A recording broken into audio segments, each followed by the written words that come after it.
David sat bound to a wooden chair in the dimly lit mountain cabin, the rough texture of the seat pressing against his thighs. The air was thick with the scent of pine and damp earth, a musty undertone that hinted at the cabin's isolation. His wrists ached from the ropes cutting into his skin, the coarse fibers abrading the delicate flesh. Henry and his accomplice hovered nearby, their voices low but menacing. David could feel their eyes on him, the weight of their scrutiny palpable. He strained to hear their conversation, catching snippets of their hushed discussion. The words, "kill" and "no one looking," sent a chill down his spine, the implications settling like a lead weight in the pit of his stomach. The cabin offered no comfort.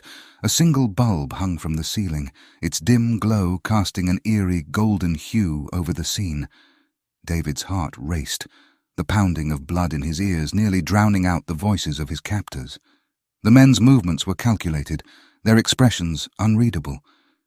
David watched them warily, searching for any sign of hesitation or mercy, but their faces remained cold and resolute.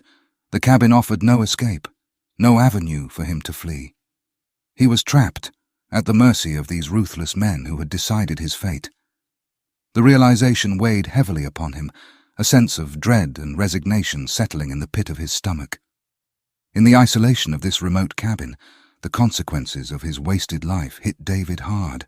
The rough texture of the ropes binding his wrists chafed against his skin, a physical manifestation of the emotional weight bearing down on him.